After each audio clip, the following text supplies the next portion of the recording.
Mic check 1 2 1 2. Mic check 1 2 1 2. It's Mike D here. Got Ronvé here. You know what? By popular demand, or back by popular demand, we had such a successful opening episode. We figured, you know what? Let's do this again, man. How you doing today, sir? I'm good, man. I'm good. You Good. good? I'm doing great, man. The weather is warmer out here in Atlanta. I know you're up top. Probably not the same story up Freezing. there. I'm sure it's It's getting down at freezing.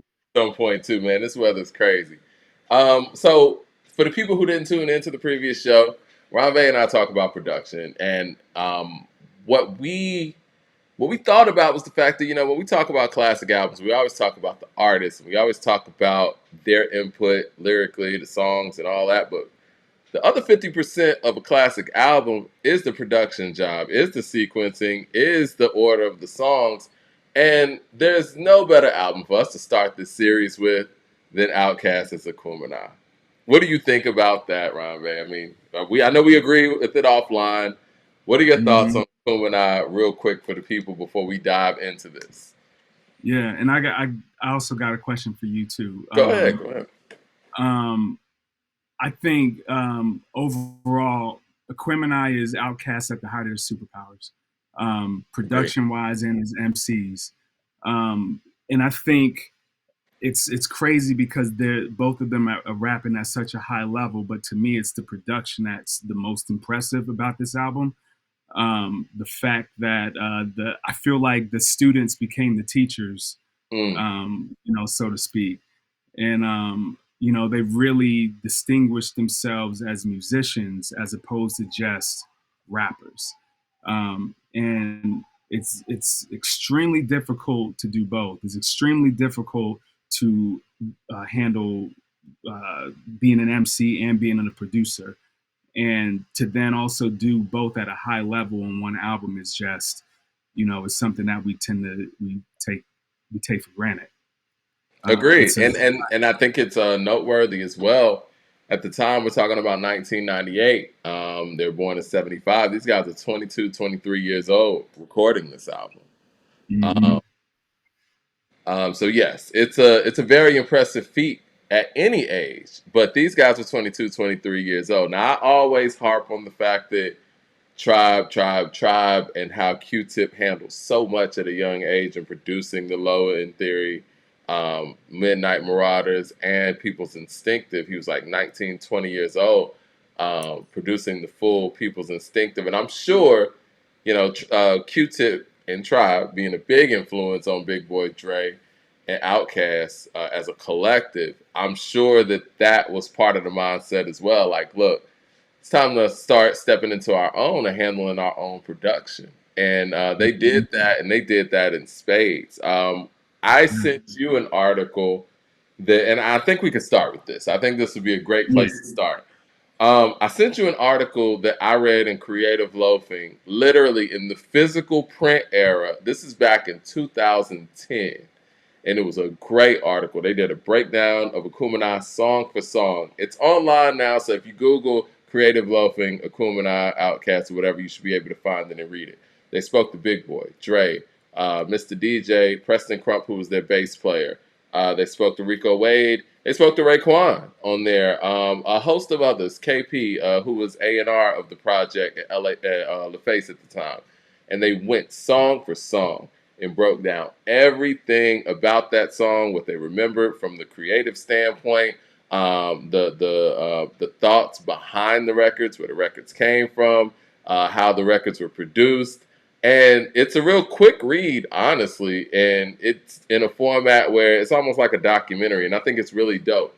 I even learned a lot of things about the project that, I mean, I've listened to this album probably more times than any other hip hop album I've ever listened to, and I still was learning Right. new things from Right. this project. Some of the noteworthy things that were learned was, not Dr. Dre.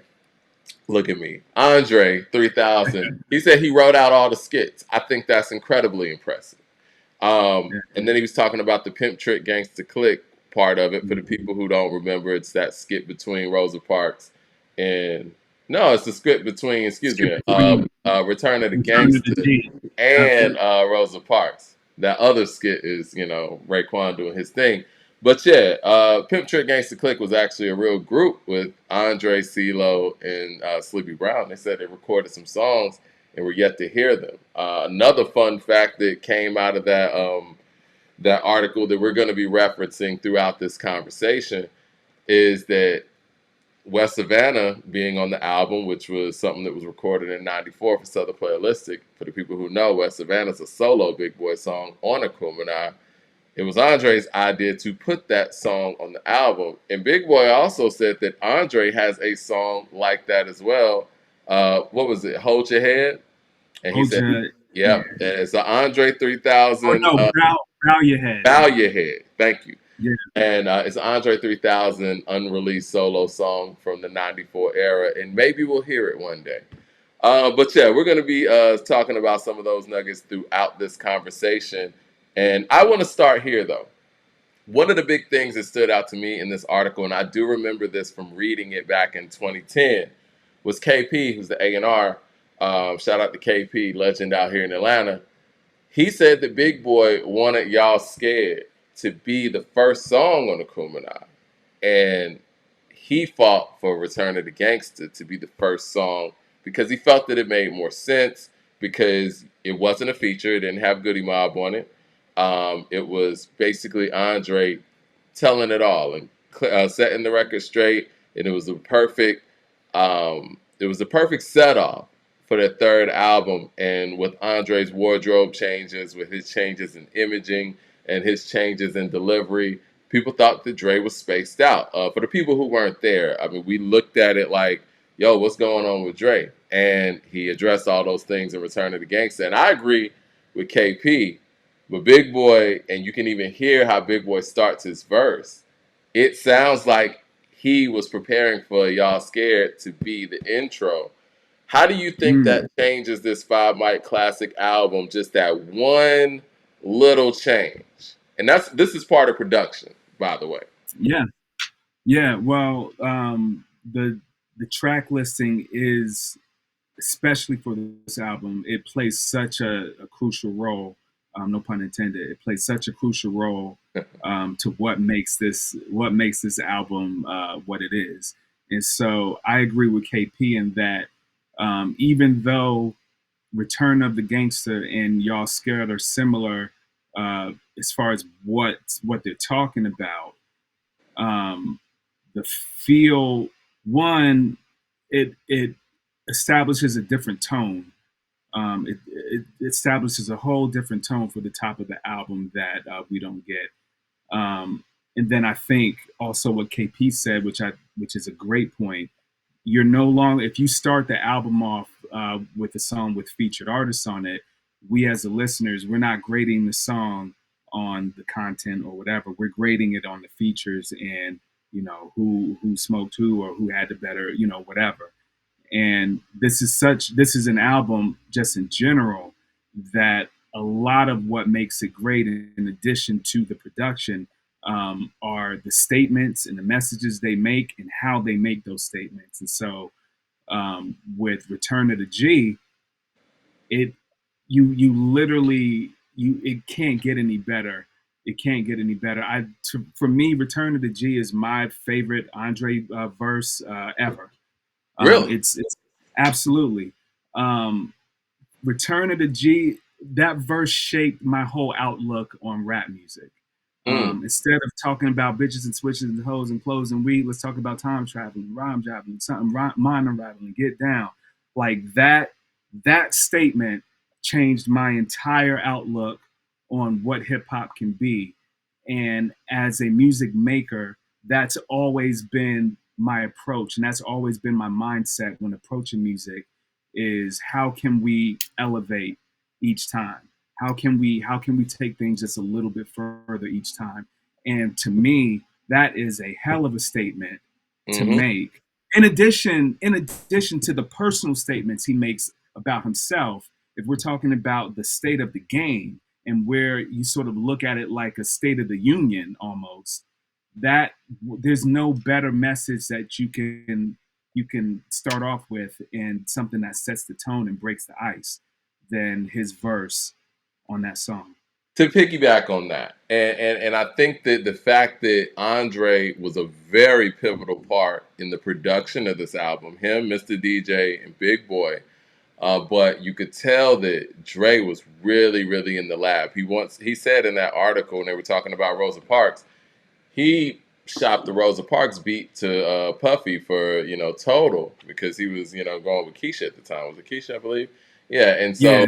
yeah, he wanted that beat to go to Total, and he articulated that he was the one that was mostly in the lab, and their working process at that time, since Big Boy was a family man, had kids, wife, and all of that, him and Mr. DJ would be in the studio cooking up. They would send the beats over to Big Boy. Big Boy came up with the hook, hush that fuss or whatever. But that was their Hmm. process, and the fact that he had the presence of mind to approach Return of the Gangster like that as an MC, it, like you said, it's a statement. And Aquemini is one of those albums. It is the album that opened up a lot of possibilities for me as far as rap goes and what I thought hip hop could be and how Yeah. far hip hop could take some things. And Dre was challenging not just his peers, but the listener in that verse. And when he said, "I'm feeling better than ever. What's wrong with you? You now." It's You. like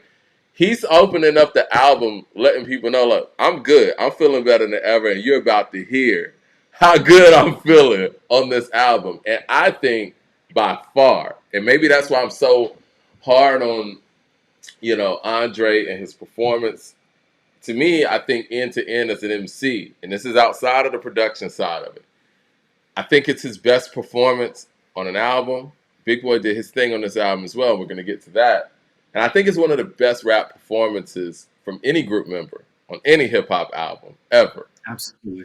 Um, Absolutely. Showed up on every record. Well, not on every record. Every record he showed up on, Every he record he showed was up on. on, right? And we're going to get to that too. He showed every record he was on, he showed up and he did it different. He did it each time. Honestly, it's probably a different flow damn near every record. I like the way he approaches songs. We spoke about this when me and Mickey Fax are having the conversation about the International Players Anthem verse. He Mhm. approaches songs with a theme, and he did that on Return of the Gangster. He did that on Rosa Parks, which I think is probably one of his more underrated verses. He was dealing with the Absolutely. pressure of following up. He answered the call, and not only did he answer the call as an MC, he answered the call from a production standpoint. And I do think that, I mean, you're right. I can't see the album without Return of the Gangster being the first song, because my Yeah. question would be, if Return of the Gangster is not the first song, where does it go on this album? Right. Right. Where does it Certainly go not. to have that impact? Right. Well, and I also think going back to the track listing, this album really they do a great job of starting it from this very minimal meditative sort of state with hold on be strong. It's almost to me pardon me, it's to me hold on be strong really sets the tone because it's almost like taking a deep collective breath before we go in and and shit gets ugly. And the deeper the album goes, the darker it gets until finally, by the time we're at liberation, Mm, we can finally breathe again. we're going to talk And liberation too. I you do think know, it's so noteworthy, not to interrupt you. It's noteworthy that "Hold On, Be Strong" actually was a full song, yeah, and the guys, OutKast, they said they just wanted that part, and so I think that's another astute thing done from a production standpoint. Like, look, yeah, let's just take a couple of seconds of this. They said Dre played the Caballos on this, and then they went yeah, right into Return of the Gangster, right into it. right into. Yeah, I want to say this since you mentioned liberation because I don't want to forget this over the course of our conversation. I remember the Source magazine did an article. Look at me going back to my print media day reading days. And they did an article where they were talking to current artists. This had to be the early 2000s about classic albums, the ones that they gave 5 mics. And Aquemini is one of those. And David Banner was the person they spoke to about Aquemini. And David Banner said, well, I'm paraphrasing here, So the only thing he would have changed about Aquemini is he would have made Liberation the final song. Mm-hmm. I hear where he's coming from, but to me that sounds predictable, and I like Chunky Fire as the final song, and I like the outro that they went with, pulling all the skits together to make it all make sense. As I think that they did that perfectly. Do you think Liberation should have possibly been the final song, or do you like Chunky Fire down there? I used to think that too. I used to feel like it's just because I look at everything as a story, and I feel Mhm. like Liberation is such a great bookend to the story. However, you sort of realize that Chunky Fire is actually a pre. Yeah, actually, Liberation is sort of the ending, and I sort of look at Chunky Fire as a precursor to Stankonia. Right. And to me, that's brilliant. Yeah. That's you know, Yeah, you're and right. It's like Chunky Fire is a preview to where we're going. yes, and to be fair, Chunky Fire actually also could make a good opening track. Um, if you if listening to not only the beat but just what they're saying, you could easily, if you're playing with the track listing, Chunky Fire, you can make an argument. It would obviously change everything about the album, but you could make an album where Chunky Fire kicks things off, and it still feel great. But I think I definitely understand why Liberation could be looked at as the ending, and I felt the same way years back. But listening to it more and sort of kind of understanding, that takes us into right into Stankonia. And you listen to Gasoline Dreams, and it's like, yeah, of course, it makes so much sense. I think Akumina is one of those albums that showed me the importance of sequencing and track listing. Mm-hmm. Even when I was trying to become an artist and in a group and putting together an album, Akumina was the album that I would go to for my cues. Like, okay, well, this is how you start an album. This is how you're gonna go right into the first single. And you're building the energy up. So for the people out there who don't have the track list right in front of them, like I said, I've listened to this album a million times. I think Thriller might be the only album I've listened to more than this one. So the track list goes Hold On, Be Strong, and then you're going to Return of the Gangster. Then it goes into Rosa Parks. Then it goes into Mm-hmm. Skew It on the Barbie. Then it goes into Aquemini. Then it goes into Synthesizer. Then it goes into Slump. Then it goes into West Savannah. Then it goes into Artist Storytelling 1, the Artist Storytelling 2. Then we're getting Mamacita. Then we're getting to SpottieOttie Delicious. Then we got the Nathan skit, Liberation. I'm sorry. No. I skipped something. Then we got Y'all Scared. Then we got the Nathan skit, Liberation. Then we got Chunky Fire. You really do know this album. I know that I'm like the back of my hand, and it's like, and the skits in between. This is another thing that I loved about Aquemini. And this is something that, and you could correct me, well, you can give your side of it, if you like, but I never liked when artists would put the skits as a separate track, or like Glaciers of Ice on Only Built for Cuban Links, where Ghost is talking the first minute, and I gotta go through either hearing Ghost talk or scan through Ghost, talking to get to Glaciers of Ice. I love Right, right, how even with these dope skits that could have lived on their own, they put right. them at the back of the songs. So it's like Yeah, they went right into the next song, but it gave you a choice where if you're just scanning through, you're going right into the song. But yes. at the same time, if you listen to the whole song, which you probably will because this album's so great, you're gonna go right into the skits. You know what I mean? And Yeah. again, sequencing choices. I think that I hate that they did that differently on Stankonia, but again, Stankonia is a whole different animal. I think they elevated the skits. The skits really mean something. Even the skit between West Savannah and uh, Mm-hmm. and Artist Storytelling. with the Yes. kids, you know what I'm saying, talking to his grandmom and all that Yeah. stuff. And Yeah. yeah. Oh no, that's the phone call. It was like, let me get That's some the help. Yeah. yeah. Yeah. But And no, artist grandma storytelling is after funny because that he's like, going into artist storytelling too. Which yeah. personally, if you ask me on whatever day, I'll probably give you a different answer. But right now, as we're recording this, I can say Art of Storytelling 2 is probably my favorite song on Aquemini. Mm, And when I read the article where they were talking about where their mindset was on the creation of it, I wasn't disappointed.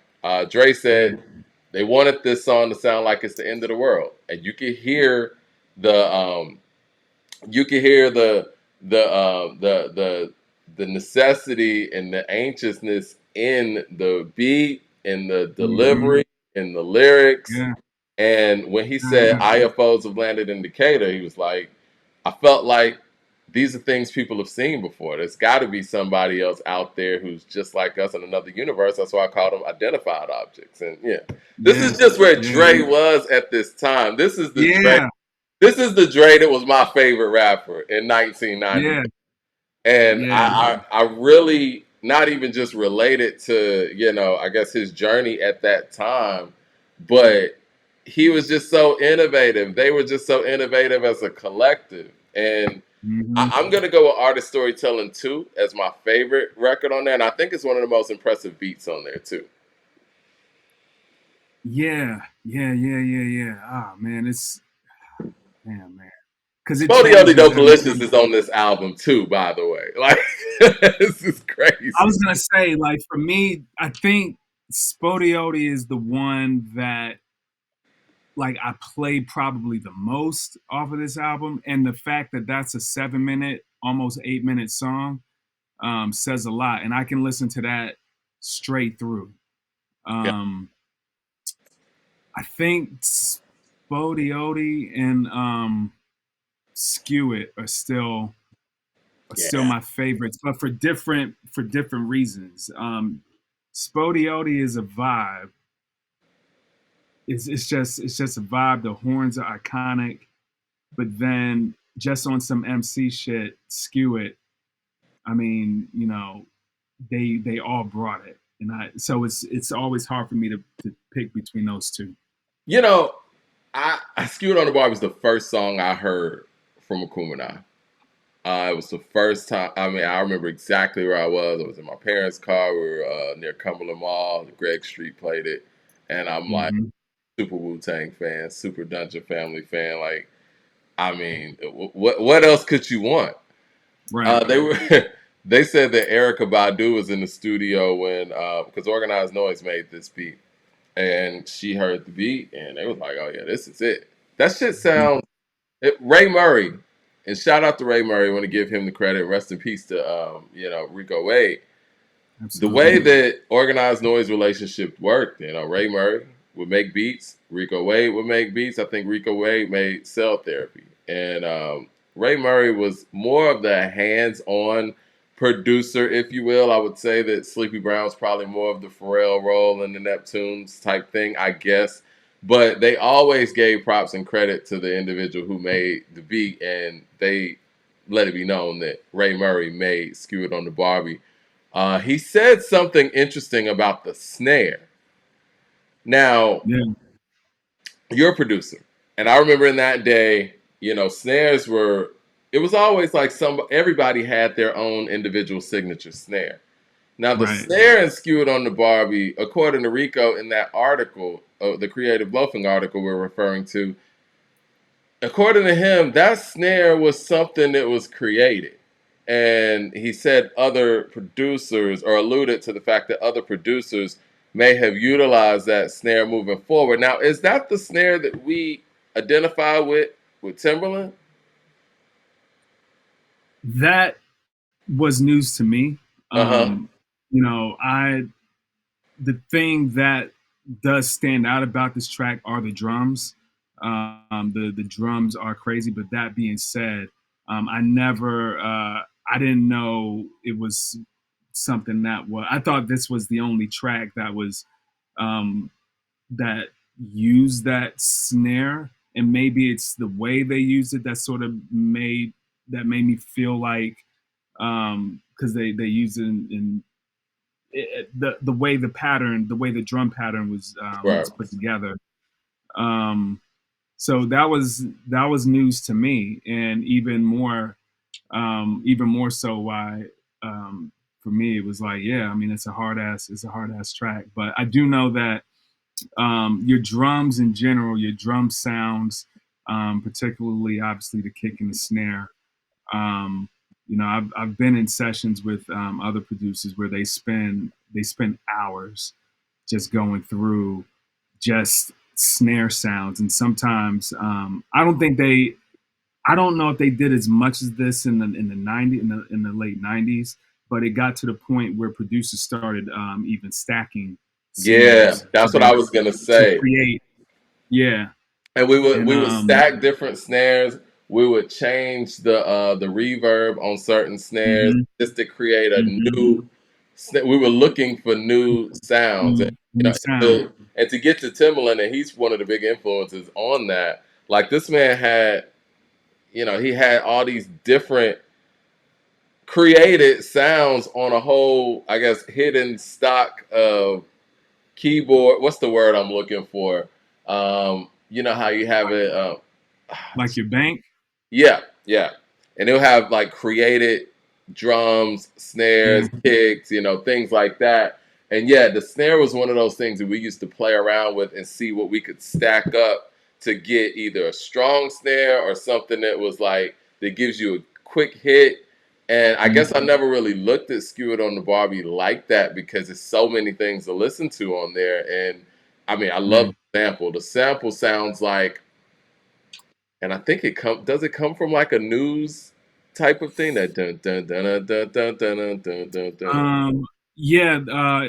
Police woman Yeah, theme. that's what it is. Yep. Police woman thing. And Yeah, yeah, man, it's just beautiful. I agree, man. It's always been one of my favorites. It's definitely my favorite video from that yeah, album. I love yeah, the energy. I wish it were bigger, but listening to Raekwon talk about it and the way it came together, you always hear that story about Raekwon was living in Atlanta, he was living in Buckhead, and yeah, him, Big Boy ran into each other at Lenox Mall and they said, "Look, we need to collaborate. I'm a fan of yours, you're a fan of mine." Boom, boom. He came to the dungeon, and they got in the booth. Big Boy said this is the first time that he rapped a verse with another MC in the booth with him, and Ray was like, this is how we do it, like come get this energy. And you think of somebody yeah, in a group with 9 other guys pretty much, it's like, yeah, this is how they do it. And yeah, Boy killed that verse. yeah. Murdered it. And I love the fact Murdered that even how they introed the song with the it. Hmm. skits. Once again, this is production with them having the conversation between Big Boy and Ray. They talking about we handling the earth right now. You got to be innovative. You got to be provocative. Once again, Yeah. challenging the listener, challenging their peers. And this Hmm. is Dungeon Family and Wu Tang. These guys are talking about like, look, we can't just do the same old same. And then they go Right. into the song. It's Hmm. brilliant, man. And then Dre setting it off. This is another thing we talk about with production. Who makes the decisions? And we don't talk about this enough. But who makes the decisions to say, look, I'm gonna go first. He's gonna go second. Big Boy Hmm. third. Yeah. The order was perfect on this song too. Hmm. Yeah. I think they It had was. to know ahead of time. You think so? I think so. I Cause think some. that Dre's gonna set this one off. They wrote these verses. It felt like, and maybe I just feel like this because I've listened to these for 25 years, but it felt like Dre spit his verse with the intent of going first, and it felt like Yeah. Big Boy spit his verse with the intent of going last. So you feel like, I guess the question is, do you feel like it was a thing where before they even wrote, was it a thing where, okay, who wants to go first? I'll go first. Okay, go right. Was it like that, or do you think that they all wrote their verses, spit them for each other, and then decided, oh shit, yeah, that sounds like that should go first, and so forth? I don't know, but my gut would tell me, and just I guess how we used to do it, I think that they heard this beat and Big's like, I'm going last. And you know what I'm saying? And then everybody kind of just picked their spots from there. And again, back to KP's point, it makes sense to have Raekwon in the middle. Yeah. And back then, when OutKast used to collaborate with people at the level that Dre and Big Boy was spitting at, there was really no win. Like, I remember even when Mystical went first on Neck of the Woods, you got Big Mm. Boy coming right behind you. And then you got Dre closing out. These guys could take over a song very quickly. Yes. Going last with them will make your verse get skipped at that point. Mm-hmm. And I think for it to encompass everything it needed to, Ray had to go in the middle. Like, it was no real Yeah. for a question about that. And I think that based on the style of the song, it was important for Big Boy to go last, and with the message that Big Boy was presenting about the fact that, Southern Playalistic should have got 5 mics, Mm-hmm. and I need my other half a mic. A And mic. again, not even just challenging the listener, now you're challenging the journalist. Yeah. A Yeah. perfect it's a perfect album, and you're doing it on the record with the Wu-Tang New York member on there. You know what I'm saying? And One of the hottest rappers in the game, period. in of course New York City. And not in the '90s, period. One of New Yeah. York's finest in the '90s. All time. But you know that New York is possibly going to play this, and so the Right. intent there, I thought was brilliant. And even him Yeah. pointing to the mic in Five, and in the music video, like putting pressure on everything. Yeah, Yeah, man, man. put on the Barbie is incredible, Ah, man. Oh man, I want to listen to it right now. But yeah, man.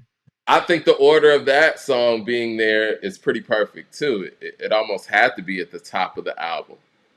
Yeah. How do you listen to all of these songs and say, hey, what should be at the top and what should be at the back end as a producer yourself? I look at it like a lot of times I look at it like a game of spades, man. Hmm. Um, I believe in playing to win. I believe in leading with your strongest, at least what could be perceived as your strongest. Um, Sorry about that. that of course can depend on, you know, if you are trying to establish a flow and establish even a storyline, that could make it difficult because obviously sometimes it's more of the album cuts that establish whatever flow or whatever. So you got to find that balance. But I am a believer that the singles should be higher up Hmm. in the track listing just for replay value. Um, Generally, there are obviously exceptions to that rule, but um, yeah. So putting Rosa Parks, Rosa Parks had to have been number 3 or number 4, something in there. I wouldn't put that any lower. I Yeah, heard yeah. Chris In Rock general, say one time that when artists put their singles at the back of their album, that is not a good sign for the album. That, oh, I don't see. I don't know about that though because I don't. That's hard. That's hard because sometimes the way I look at it is, oh shit, your album is so stacked. You just place the singles in the back, and that's how confident you feel about the top half of the album. in what Um, situation has that, I guess, has a great album done that? Because when he said that, I don't know why my mind went here, but the first thing I thought about was Method Man's Judgment Day, um, 2000. hmm, Judgment Day being at the very end, and it feels so out of place from the rest yeah, of the album. yeah. Sorry, I'm looking up. I'm actually looking up Hard Knock Life because I feel like Oh, outside of well, yeah, that's a. outside of the song Hard Knock Life, I feel like, which also obviously came out same day as Aquemini. But Yeah. let me just see this track. Let me Well, I see. want to say the end of that was Money Ain't a Thing. It's all right. stuff like Yeah. that, right? Yeah. Like he put "Can I Get a," "It's Like That," which was a mixtape hit. "It's All Right," "Money Ain't a Thing." Those three songs close it out. Preceded by Reservoir Dogs. I wasn't a fan of Paper Chase, but then "Can I Get a" "Can I Get a" is track 9. Mhm. You know what I mean? Like that's a strong album.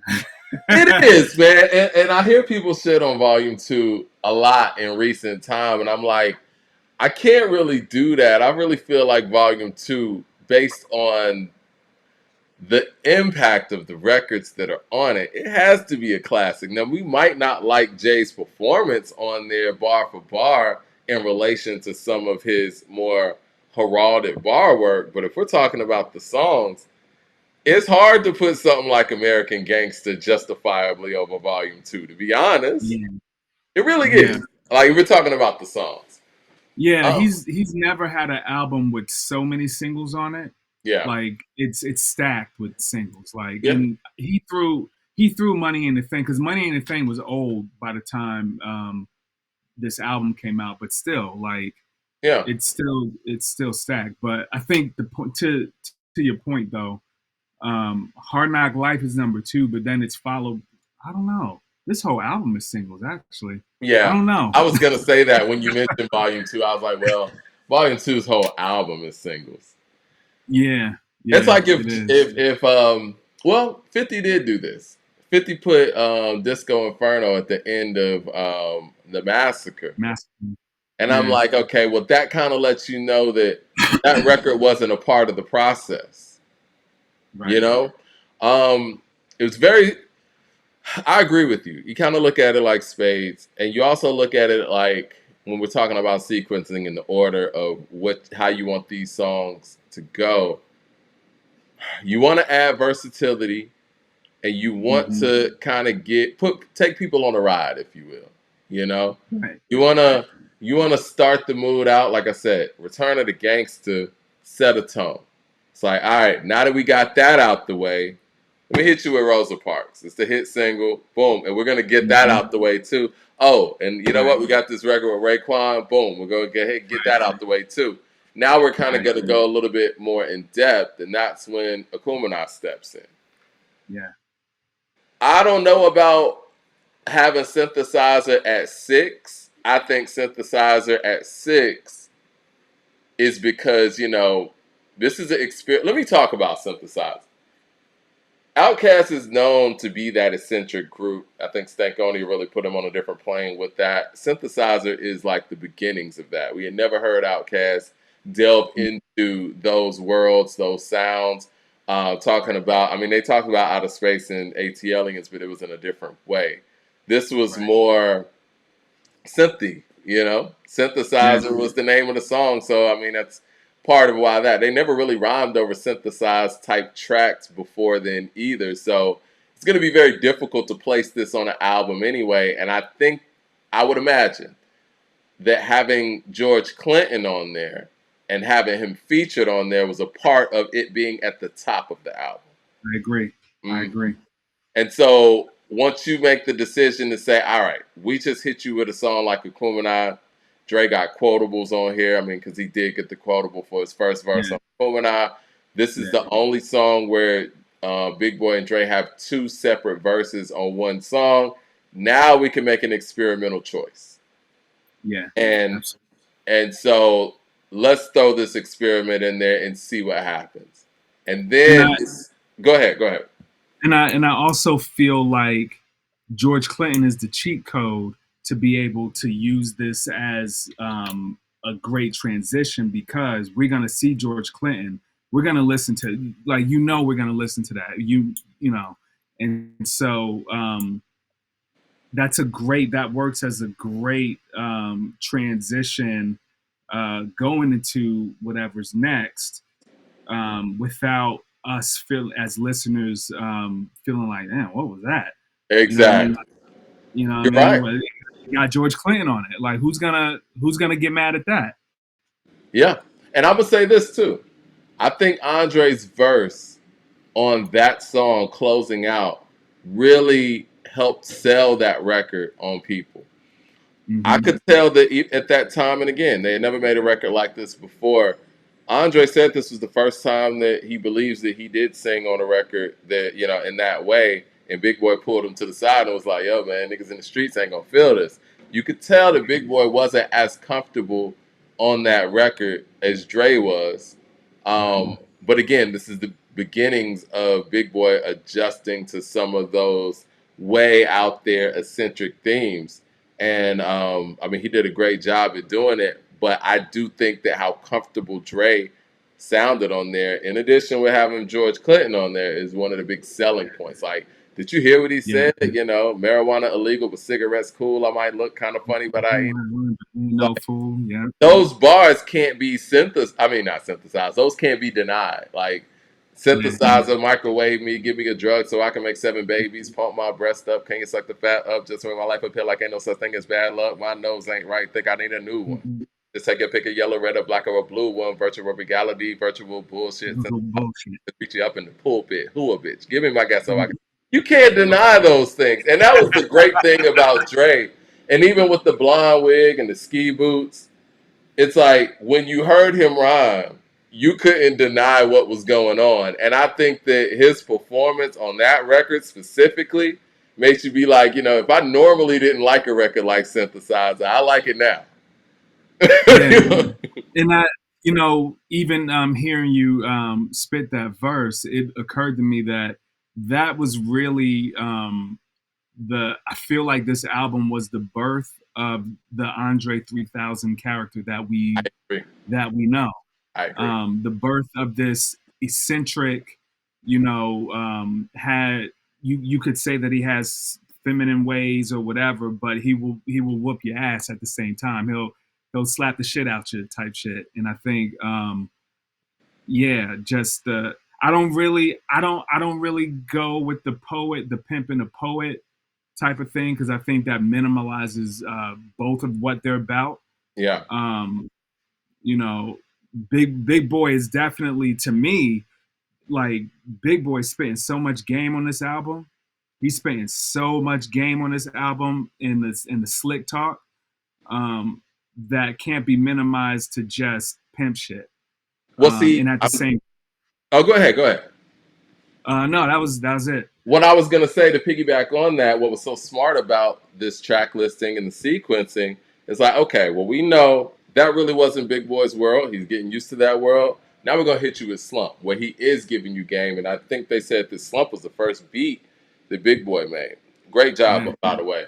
Backbone, Cool Breeze on there. Dre kind of Mm-hmm. it's out on this one. And, Big Boy's on there. Cops and robbers, niggas be down to get them dollars and cents. Niggas done slump like baseball players when they shown on their rent. Anything going, you ain't knowing how much money you spent, but in the real world, you're surrounded by the ladies and gents.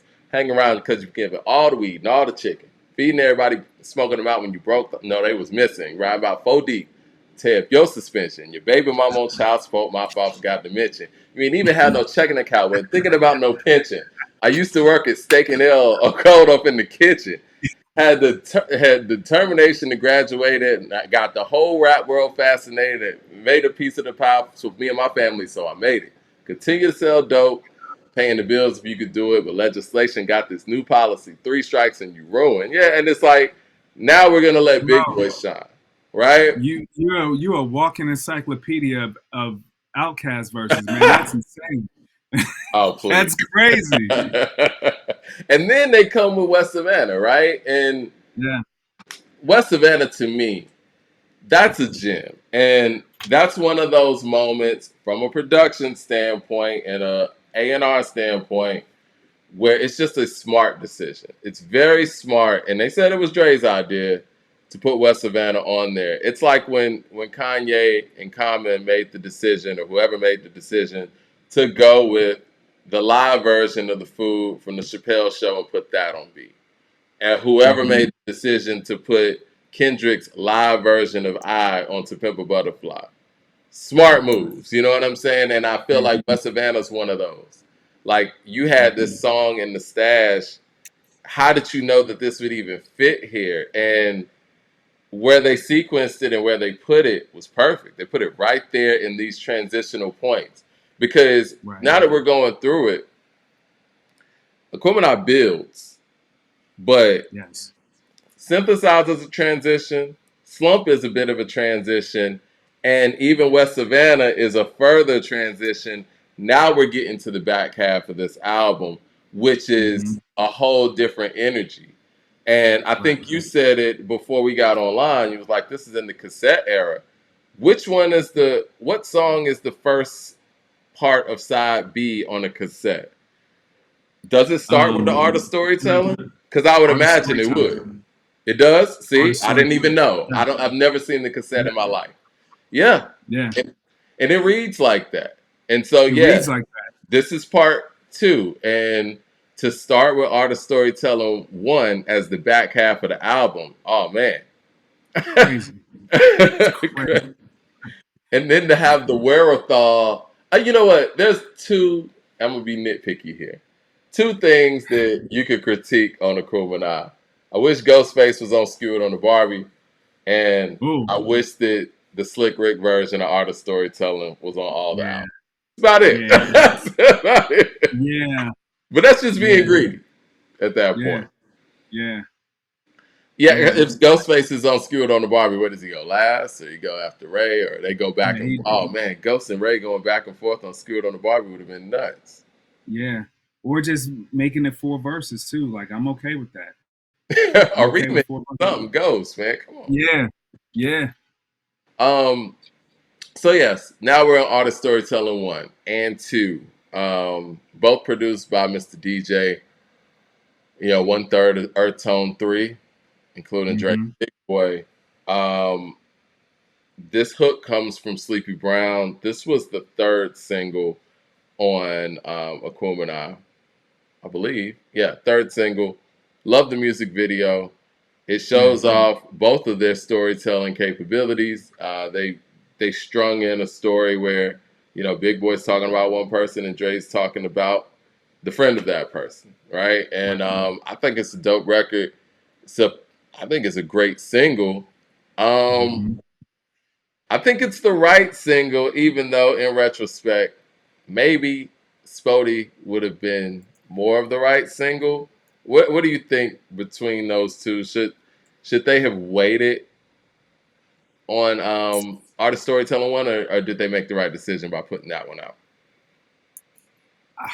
It's hard to say. It's Yeah, it hard to is hard say to say. how it's hard to say how Spodie would be received as a single Yeah, because the legend of Spodie sort of grew over time, and it was like one of the and it depends on what you're going for because really SpottieOttie is like it's hard to say. I it's will hard to say even that play Spodie on the radio. You said earlier that it's like 8 minutes long, and back in the yeah day, that was well over your time when it comes to putting out a single. yeah. So like think about the album version of Get Up Get Out with Yep. with all the versions on it, and then for the radio version they cut it down to Big Boy and Dre. Which Um, which and right because honestly, CeeLo to me, CeeLo's verse was crazy. Wasn't it his song? it was Wasn't Get Up Get Out his song? CeeLo's verse is I the mean, best. I would look. Gibbs' verse might have been the second or third, a to lot be of honest. people in my past tried to do me. Like Gibbs went he killed crazy that. on there. He killed that. He killed that shit. And so I feel like that's what we're sort of what we have here. And to me, I feel like SpottieOttie is like it's like Funky Ride Part Two. It's hmm like the black exploitation Funky Ride Part Two just taken up to the next level, just as far as the vibe that it gives you, where it's placed on the album, and the function of it on the album. At least what Funky Ride did for Southern Playlistic, it felt like that's what this sort of was. And so if I'm comparing it, and it's if I'm comparing it to art of storytelling, for me, it's crazy because those are the two best beats on the album, in my opinion. Mm. I personally think SpottieOttie is the best beat on the album just because of how iconic and legendary the drum or the horns are at this point. But on some hip hop shit, I think that art of storytelling is the best beat. It's the one that just off the first listen, you're like, oh, that shit's undeniable. Like I it's love the hook too, man. Great yeah, work by Sleepy Brown. I mean, and it was funny. I was playing artist storytelling around a younger person, and they identified it with J. Cole. You know, cool. yeah. So it is what it is, You man. feeling old yet? But yeah, I think they needed a video for this because of how visual the lyrics were. We can say the same thing about SpottieOttie. It's a shame that we didn't get a video for SpottieOttie, but you know, the game was different then. You know, you didn't have rappers putting out singles where they were doing spoken word. This was Right. experimental. And I think when people think about OutKast and its experimentation, they think more so of genre bleeding as far as more on the rock end and those type of edges. But also doing something like SpottieOttie was experimental at that time as well. It's more of a reggae vibe, and I think Dre said that Yeah. you know the whole inspiration from Spottie was him listening to a lot of reggae, and he went to their bases. Preston Crump and was like, you know, I'm I looking think for I something. think that's where I think the sample is a reggae sample, Okay, actually. is it a sample? Okay, yeah. Yeah, some of it, not the horns, Hmm. but the guitar lick. The guitar lick on it is a sample. That one, one, one. Okay, Yeah, I know yeah, Preston said he came up with the bass line that doom doom doom doom doom doom doom doom, and that's anybody who yeah, listens to reggae. That's reggae. That doom doom doom. yeah, Yeah. So, yeah. and I love the ride out with that, with the drums, the live instrumentation, and I can't speak enough about that if we're talking production.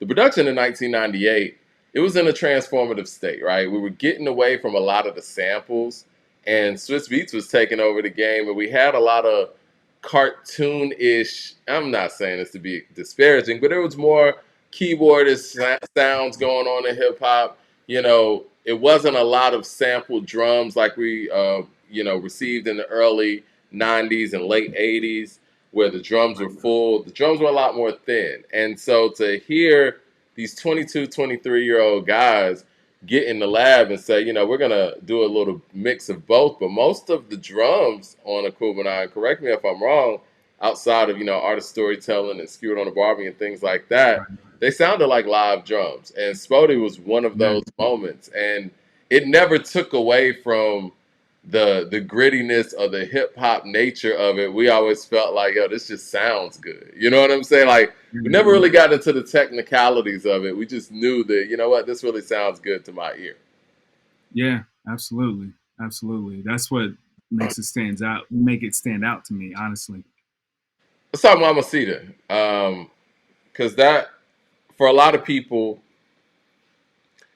that's one of the, I guess, lower points on the album. Even though, I mean, when I say that, there really aren't any low points. If Mamacita is one of your lower points, you're doing pretty good. Right, Um, Dre's verse is always fascinating, but I think the Big Boy, and once again, closing Big it, Boy. that's one of my favorite Big Boy verses. I got my rap name from that verse. Like, he just Come on. demolished that shit. Like, boy, He yeah. said, And Witch Doctor showed up like he always yeah, did. I love yeah, Witch Doctor's verse. I love Masada's verse. yeah.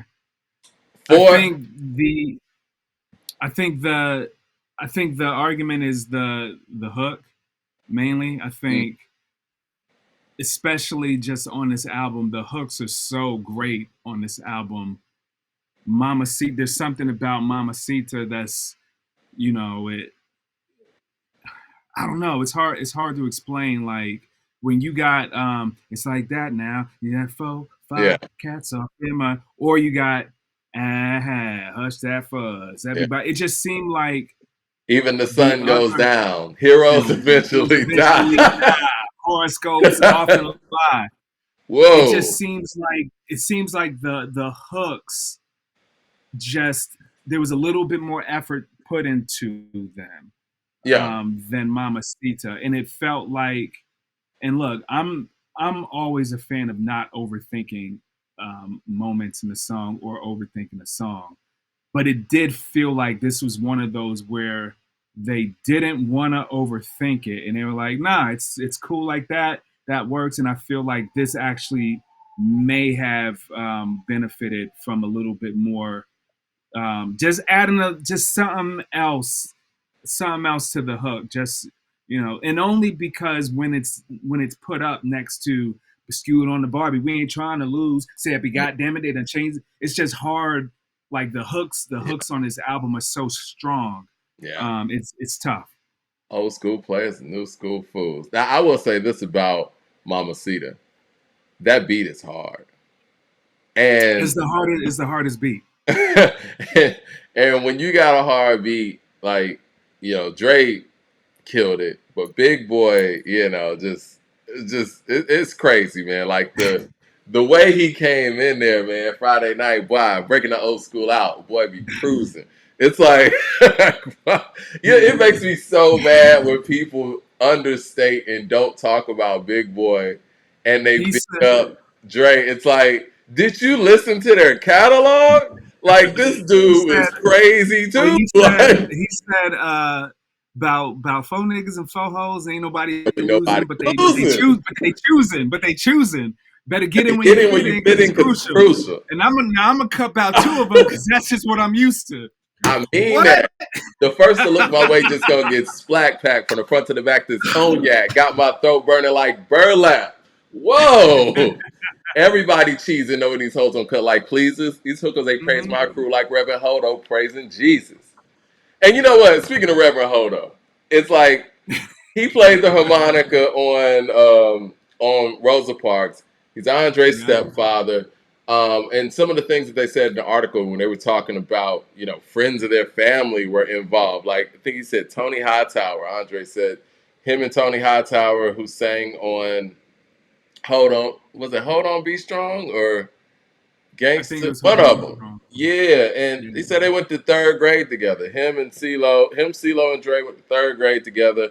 They said Tony Hightower's mother sang on Slump. It's like it was a family affair. They just pulling people in who was fam and say, "Yo, we in the studio. Come on, let's go." That's great production, man. Where you don't have to call Tony Braxton or whatever for saying some vocals. You can make the best with what you got. And I would be very interested to know, just based on that approach, what the recording budget was for this fantastic album. It sounds like they made Yeah. a whole lot with very little. And that's Yeah. very, very impressive, man. Very Yeah. impressive. A lot of Yeah. talented people over in the dungeon, but I had no idea that, like, Tony Hightower's mother singing on Slump. Like, you never really know who these people are. Like, Andre had his infant son at the time, you know, Yeah. crying Yeah. on the record. Like, Right. it's And I think incredible. Masanda was they said in the article they were working with a few women, a Hmm. few female MCs, but she ended up sort of being the one that they liked, and they flew her down from Jersey. Yep. She said Yep. Rico flew her down from Jersey, which is crazy. Yeah, because I thought it was supposed to be her song, right?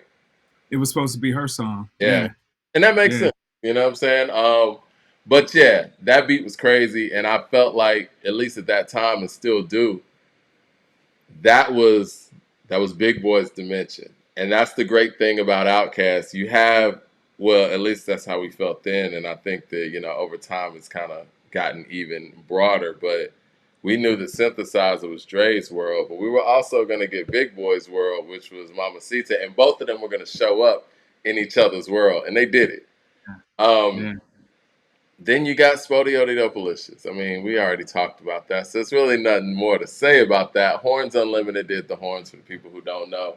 The process of making a record like that, though, Yes. it's storytelling again.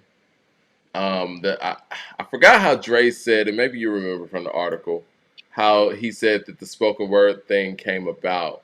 But they said that Sleepy laid his part down, and everybody Right. was going crazy. It's like, look, you got another verse.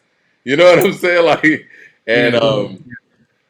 the concept of it came from, I think Dre said that they used to go out high school, get drunk, whatever, and they used to Yeah. go to the club, and he said he remember a night where he was so drunk he couldn't make it to the door. He said that part is true, but everything after that was made up. Right, And right, for the right. people who think that he's saying Hollywood Cole or don't understand what he's saying Hollywood Court, which was a street out here in Atlanta. I think it's still out here. It's just gentrified as hell. But yeah, that was the hood. Yeah, And I love what Big Boy had to say on there. It's just a perfect record, man. It's one of those yeah, records that we talk about aging well and timeless. This is an example because we knew this record back then. It was getting played on the radio out here. I think we even played it in band and stuff, but hmm it has gotten larger over time because of the yes, quality of that record and because of just the greatness of it. Greatness ages well, and I truly believe, and maybe this is the band nerd in me, I truly believe live instrumentation ages so much better than anything else. You can't always. replace real instruments and real musicians. You can't replace that. No matter how many Always. electronics, AI, and all that stuff you bring into the game, that stuff is going to sound like a time period. But when you bring in live instrumentation, man, like you don't know what it just ages better. No one can listen to Yeah, SpottieOttie Dopalicious and say, "Yeah, that's hip hop in '98." yeah, yeah. You can't And really identify. it's what fascinates me also about this song is how simple it is. It's really simple. It's really, I mean, the down to the hook, the damn, damn, damn, damn, like, and It took me then just let. forever to understand that was a Good Time reference. When James died, man, and yeah, that was crazy. Damn, damn. Yeah, yeah, man. James, I'm like, who's James? James from Good Time. Yeah, man. Um, You want? how did you think? What did you think about the production choice of bringing in the Nathan freestyle from jail? I so me being a story person, I loved it because I for loved it me, too. what I took, yeah. Um, on the surface, you could look at it as sort of a cliche rap skit because we've seen it before. But for me, before it, we have y'all scared, and he's talking about really talking about being mentally enslaved, being in a mental prison, and then to go to the next track where you got this man who's literally in prison, who's Mm, literally incarcerated, and then followed by what? liberation. Liberation. Well, I'm skipping, man. You're right. And that is very interesting. And that again, this is storytelling. When we're doing sequencing of albums, and I know I asked this question earlier, but you're right. When you're sequencing albums, you think about storytelling, and that's what they were doing here. So let me rewind back to Y'all Scared, which comes after SpottieOttie Dopalicious. One of Yeah. my personal favorites. It wasn't one of my favorites back when I was, in high school. I loved it because I love Goody Mob, and I always love when Goody Mob and OutKast collabed. I love Dre's verse, but now, man, it's like it's so man. Goody Mob stuff aged so well because of the It kind aged so well. of mindset and the things they were saying as a youth. You really didn't understand as much, but Right. they stick with you over time. Over time, excuse me. And for this to be a Goody Mob feature where they say, you know what, CeeLo, we don't need you for this one. We need you on the next one. I mean, it's brilliant, man. When you got Timo starting it off, piece by piece, this puzzle comes together. Sever your ties with the bad guys. Let the Mm-hmm. lies go. If you want to be a hoe, go ahead and don't be scared. Like Yeah. it's like whoa, Yeah. like this Yeah. is where we're going. And then Yeah. Gipp comes in and with his flow, because Gipp got the flow and the voice, Yeah. and then you hear Andrè gearing up while Gipp's rhyming, and then he slaughters it, and then Big Boy comes in, February 1st, 1975, my birthday, and then you got Cujo closing it out. Cujo killed this song. Cujo. Cujo is the jizza of the Dungeon family. Like he Yeah. might not have the flashiest style or flow, but when you breaking down what this nigga is What he's saying, saying. like Yeah. it's like grown man talk. Like Oh straight yes. up. Yeah. Yeah. Yeah, we were Yeah. never And folks. it's If we fell unique. out over this little cream or let some soft legs come in between our dreams, we live like kings and die like fucking men. I don't care how rough you roll. You could be shut down. Ain't no opening no shop. We already established. You lap dogging, we box hogging. Grown men don't beg for attention. Keep Woo! their high heels clicking. Paper champions leaving with their feet behind. Like, whoa. Yeah, yeah, yeah. Can't turn To over with me, dirt this is. on you. Slain dead. I'm I was sorry. gonna Go ahead. say, Go to ahead. me, this is what the album is about. Yeah. To me, this is what if you can describe what is Aquemini about in one phrase, one word, whatever. It's about being scared and Mm, being letting go of that fear, not being scared to be different, not for the sake of just being different just to be different, but they really make a point. OutKast really makes a point to sort of put the mirror back on us and say, look at y'all. Y'all scared to be yourselves. mm. Y'all, for whatever reason, you're scared of embarrassment. You're scared of failure. You're homophobic. You're this, you're that. You're scared. You're scared. You scared of So what if you're people scared, think? you're scared of what people think. You're scared of what people think. And that theme that's to me that's the broad theme. That's a universal theme that spans far beyond hip hop. That's life. We people make a lot of poor, terrible decisions off of fear and insecurity. Mm. And to me, I think the largest message on this album is you gotta be fearless. That's what made Outkast Outkast. Like sonically, they were fearless, and Yeah. I think this is the album that not only allowed Dre to be as free as he needed to be, Big Boy as well, but the fans were like, "Oh no, I'm good with it. As long as this material is like this and is this level, do whatever you Hmm. guys gotta do." This album gave them a license to do whatever.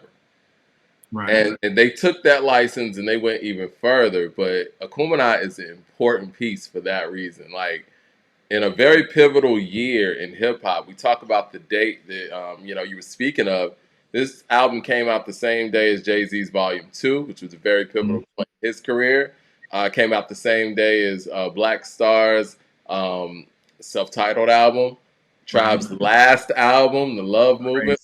huge Brand Nubians album, and it's like this is a statement piece, and it sounds nothing like what was going on at the time. I feel like the Source magazine was put between a rock and a hard place. They were forced, I won't say forced to give them 5 mics, but yeah. I mean, if you're gonna, Jay Z was coming with Volume 2. You couldn't give Volume 2 what you gave Volume 1, which is 4 mics. So they gave Volume 2 4.5 mics. And there was no way in Hmm. the same issue you were going to give this album and Volume 2 the same rating. You Yeah. couldn't do it. You just can't.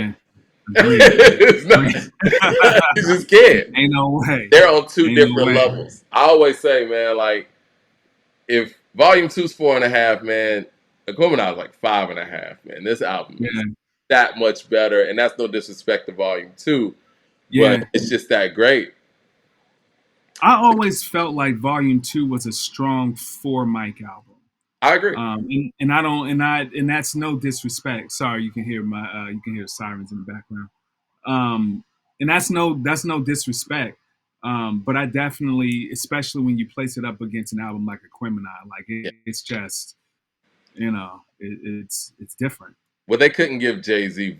They couldn't give Volume Two what they gave Volume One, Right. because Volume Two was supposed to be an Mhm. elevation from Volume One. So Yeah. giving it the same rating wouldn't have been part of the plan.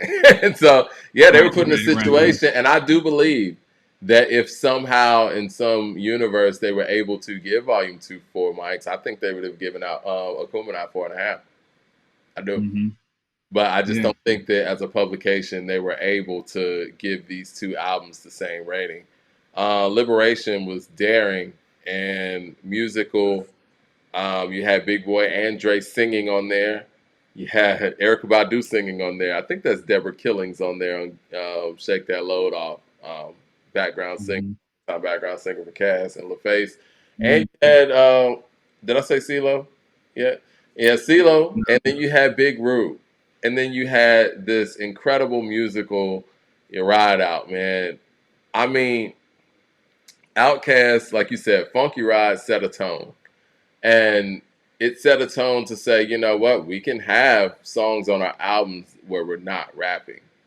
Yeah. And when I interviewed Big Gip, he said something that really stuck with me in the fact that they were signed to an R&B label. So they knew that they couldn't go out there and make records like the rest of their rap peers. They had to have an R&B type of, vibe to them. And that helped them grow as musicians and as artists. And I think that SpottieOttie and Mm. Liberation are products of that. These are Wow. guys who went in the lab and were like, look, yeah, musicality, singing, R&B is important, and we're not gonna water down the R&B by making our singers rap. We're gonna sing with the singers. Yeah. Yeah. And I think about to that point. I I'm interested. OutKast produced that. I'm interested in who did the. Let me look this up real quick. Who did the vocal? Who did the vocal arrangements Hmm. on this? Because it's just really smart. So like, there's a moment. There's a moment in the song where just some, and it's simple, but it's so effective, and you have to be a musician to think to do this. But there's a moment in the song where the I think it's during CeeLo's verse where the female, there's like oohs and ahs underneath Hmm. the. It's Hmm. like something vocally is going on underneath, and having worked with some great vocal producers, but also people who are just masters of vocal arrangement. That was intentional. It was very, very, very intentional, in a way that, just something as simple as that, just knowing where to place background vocals, in general, because I don't know if a hip hop producer would have done that. I don't know if a hip hop producer would have thought to do something as simple as that. And I Well, think it's those. yeah, I was gonna not to interrupt you. I was gonna say when you got Erica Badu in the building, you got CeeLo in the building, and you True. got Andre in the building, and Deborah Killings, I believe, and not to mention all of the other talented people in the dungeon. I mean, these guys made waterfalls, man. For Yeah, TLC, I mean, it's no telling. Yeah, they yeah, they they yeah. know how to make Facts. a song, man, and those arrangements were very impressive. I wouldn't be surprised if CeeLo had something to do with it. He also sang background on Waterfalls. Yeah, So yeah, yeah, I mean, I'm sure everybody was at the table. I thought it was very smart of fitting in Big Rube at the end of that as well.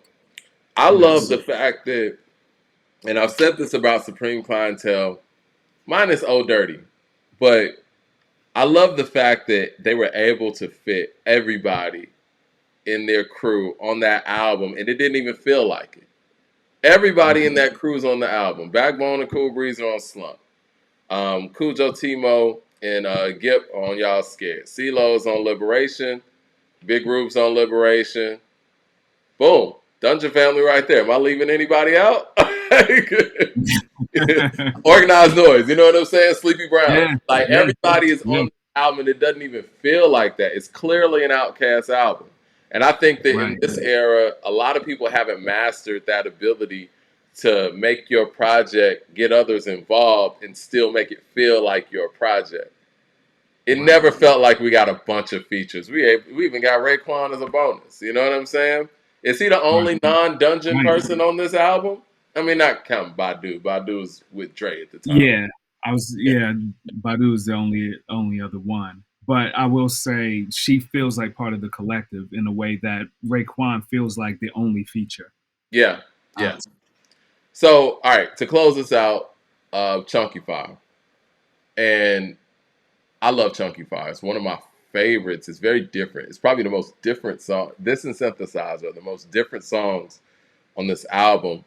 It kind of gives you a preview as to where OutKast is about to go. I don't know if they used this song as inspiration to where they were going, or if this was already something to say, you know what, this is where we're going to go next. I love the drums on it. It's crazy. yeah, yeah, And Dre has a lot of styles. But I like when Dre raps in that style. Like, this is my story, this is my song. Until then, Mm-hmm. don't attempt to try to sit home. It's just a poem. Until you learn right from wrong. Know when to bless the situation, when to grab the crown. He did that on Red Velvet too. When he's like, Don was the one who came in contact with those the slow crows who come to sell crack on his megaphone. I love that. That's actually my favorite Dre style. That's an underrated Dre verse right there. Yeah. Red Velvet. Yeah. Yeah, Which yeah. one? The first or second verse? Whatever, I don't know it word for word, but whatever one where he was talking about as soon as you pull a car off the lot. How can you measure a nigga by multiple figures he may got had in a purchase to do his Mercedes? It loses value soon as you try that bitch off the lot. Would it still be the ladies most wanted, doggone it, you wanted? He got a type nigga around the town, had it in play. Some flashy action would have it. These niggas hurting and working. Would he be found? Oh my In god. a hole. Yeah. I mean, yeah. But yeah, Chunky Fire style Dre. I Yeah. love when he sets it off with that style. And Big Boy sounded great on there as well with the pianos and that breakdown. And I love how they went to the whole screwed and chopped thing to slow it down. And then they closed out the skit, closed it out with them getting booed at the Source Awards. Mm-hmm. And I do feel like that might be the moment where they were able to immortalize Dre saying the South got something to say, because they closed out this album with that. I don't remember people constantly talking about that moment before they threw that on record. Right. And so Same. when you throw things on wax, man, they stick. And Yeah. it was important for Yeah. them to do that. Yeah. And I think also with the help of the people that came after him, the Ludacris's, the TIs, and all of that, I think I do. I love how, especially Ti. He's always, even as a younger rapper, he always bigged up the ones who came before him, whether it was Yep. UGK, whether it was Goody Mob, and I think that also helps when you have the newer rappers at the time also paying homage to who came before them. Yeah. Yeah, man, Aquemini is untouchable. Like, and us breaking it down in this way, yeah, they were spitting on there. Yeah, the song structure and all that was great. The hooks are great, but I do think that production is a big part of what separates Aquemini from a lot of our hip hop classics. One of the things that Aquemini might not have that some of the all-time great hip hop albums have is like that mega, identifiable single. But if we're talking about end to end, 72, 74 minutes of just straight up greatness and, flawless execution on, both ends on the board, on the mic, and, with the skits and flow, Aquemini's a very Yeah, tough album to beat. If we're gonna go that way, you know what I'm saying? Like, of course, you got your albums like a Doggy Style that just got bangers like Gin and Juice and What's My Name. Yeah, Aquemini don't have that, but yeah, what it does have is substance, musicality, creativity.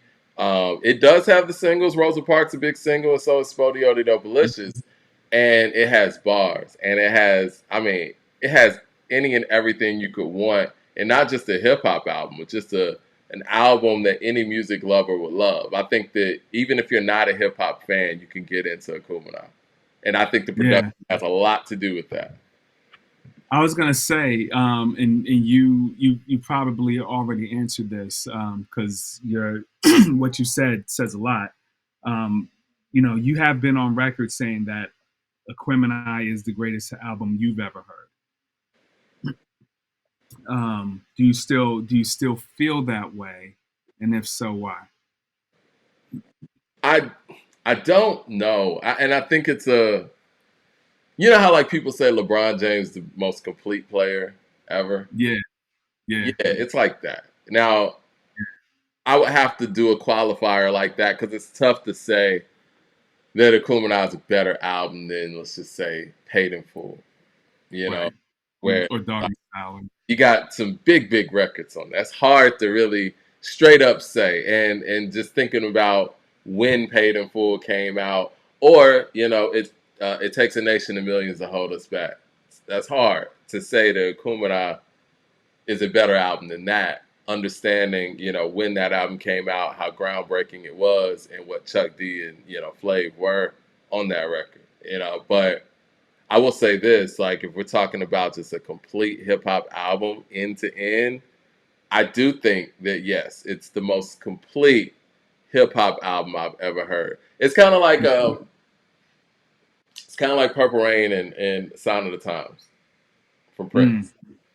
I think Sign of the Times is a more complete album. Is it better than Purple Rain? I don't know. I don't think so. I don't think so today. But it's more complete. I can definitely say that. It's more. I can say that with confidence. Yeah, it's hard because like I put Aquemini, like Aquemini ran so that To Pimp a Butterfly could fly. For sure. And but albums like that, that dare to experiment, and not only dare to experiment, but they do it successfully.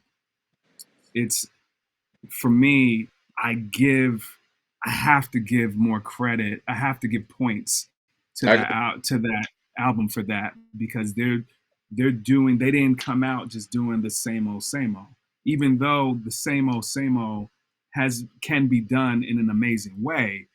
They put in the effort to go the extra mile and try to take things further. Yeah. And so I do think that, especially if you compare it to an album like Volume 2, for example, and it's not taking anything away from Volume 2, because Volume 2 is a massive album, but the level of difficulty to pull off an Aquemini is very difficult. And I got to give credit where credit's due. Like I said, I give Andrè a lot of shit on the show sometimes, and that's just because I love him, man. I love Cast, but this is both of their brainchilds. But from a production standpoint, Andrè put in a lot of work on this album, and I don't think that there is an OutKast album that he did put this level of work into, and just to have that foresight and that vision to say that, you know what, I'm not going to be scared. I'm going to go out here and do some things that I haven't done, that may not have ever been done, on a mainstream level, at least from the South, and to be the guy that everybody looked to as, that supreme MC, to say, you know what, well, I'm going to step out and do something different, as opposed to just go out here and just wrap circles around people. I got to give him a lot of credit. And he did kind of took a Q-tip backseat, if you will, in, saying, you know what, a couple of these songs I'm going to sit out, where I'm just going to kind of handle some of the production things. Big Boy is the MC in this group in many facets, and the flashy one, the confident one. And I'm going to work around that. They work around each other so well, man. It's like when Wade and LeBron were working together in Miami. It's like, okay, I'll step forward, step back, you step forward, I'll step back. And to me, is OutKast, not just at the peak of their talents and their powers as a group, but just the chemistry. And never got that level of chemistry ever again. I feel like it's the last album they made together. I don't feel like Stankonia was made together. Stankonia sounds very separate in many ways. And and it's bittersweet, because it's sad that, it showed that where they could take things, and I feel like they still could, but we just never got that again as fans. And maybe I'm a bitter fan in some way. So great album, man. We got to do this again, but just for this series, I think Aquemini's the perfect one to set it off with. And you guys let us know in the chat or in the comment section which album we should do next like this. I have an idea that Illmatic should be covered, but yeah. Listen, bro. Listen. Because from a production standpoint, it's important. We talk about Nas and his performance. Oh, man. But, got the crates. Got the crates. Listen, hold up. Well, Doggy Style, that's another one. Yeah, that's another one. But, hold up. Yeah, man. Where, Harold where we Melvin. at? Up College Dropout. Listen, Illmatic, yes. From a Yeah. production standpoint, And I just saw College Gemini, Dropout. Which one should be Gemini. covered? College Dropout, Late Registration, Graduation, or My Beautiful Dark Twisted Fantasy? Oh, We'll think about that. Y'all let us know yeah, in the comment section, but it sounds like Illmatic might be next. yeah. I'm down for that. I'm I'm down for that. that too. Yeah. Yeah, we got some research to do, even though we know these albums like the back of our hands. But I Yeah, love the fact that we were able to reference this creative loafing article yeah, because, even as a listener, you might have heard these songs 100 times. To actually get the insight from the people that were there is important. So yeah. Absolutely. I appreciate you, baby. Man. I didn't know how long we were going to be on today, but I figured it wasn't going to be 30 minutes. It's damn near an hour and 30 minutes. So get long We're winded when we good. talk about greatness, man. Hell yeah, man. Wouldn't happen any other way. Appreciate you, sir, man. Hit like and subscribe, everybody. And like I said, let us know in the comment section, what albums you think we should do next. All right, peace.